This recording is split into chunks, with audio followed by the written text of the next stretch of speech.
Hello, calculus students. In this problem, we're going to compute the derivative of a function, but we're going to do so using the limit process once again. So we're given f of x is this parabola, 3x squared minus x, and we're going to compute f prime of x. So one of the first things I'm going to do is I'm just going to write the definition, the limit definition of a derivative. Okay, so we've written the difference quotient here, f of x plus h minus f of x all over h, and then we're going to let the limit. We're going to take the limit as h goes to 0, and recall that this is the limit definition of a derivative. Okay, so we're going to need to compute f of x plus h, and we're going to need to compute f of x. But notice that that's already given to us in the problem statement.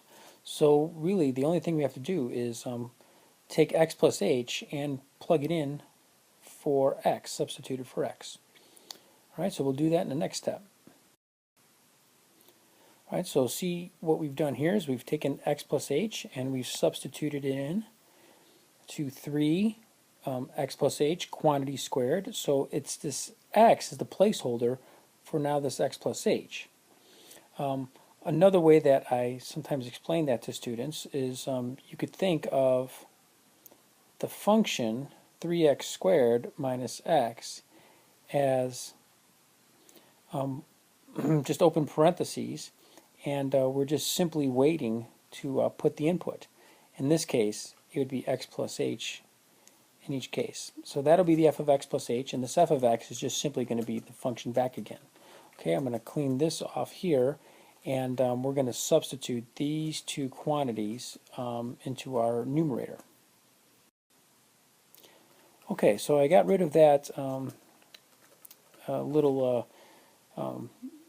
mnemonic, and now we've taken f of x plus h and we've substituted it in for this term, and f of x we substituted in for this term. So once again, remember that f of x, that's this expression here, that's the problem statement, and f of x plus h is that function with x plus h substituted. So now we just have to do some algebra. We're going to expand this term out, so we're going to have to FOIL this, x plus h times x plus h, and then we're going to have to distribute the minus sign, and we'll have to distribute the minus sign here. So notice what I did is when I substituted this term in, I also put these large parentheses around each expression. That way I don't make any sign errors and forget to distribute this sign term to both of those. And the same would have to happen here. Okay, so let's expand this term out and distribute our negative signs. All right, so now what we've done here is we've distributed the minus signs to each of their terms, and remember that the minus sign being distributed here will give us this minus 3x squared, but when it gets distributed to this term, that's going to give us the plus x. So be very careful. That's why I put these big parentheses around each of those terms. Okay, x plus h squared is simply x plus h times x plus h, so we have to FOIL that, and we get x squared plus 2xh plus h squared. So now let's do some simplification, okay? So we have the limit as h goes to 0, and now I'm going to distribute this 3 through this entire expression. So I'll have 3x squared plus 6xh, because 3 times 2 is 6, plus 3h squared minus x minus h minus 3x squared plus x all over h. Now, watch what happens. The 3x squared, the highest degree term, is going to cancel out. The x term here will also cancel out. And that just leaves us 3 terms all with h. Now, you may recall that if we let h go to 0, we'll get 0 over 0 in the difference quotient. But the culprit being that there's an h in every one of the terms, so we need to eliminate that 0 over 0 term. So we will do that by factoring out an h out of the top, and that will leave us with a 6x plus 3h. We lose a degree here. We lose that h there.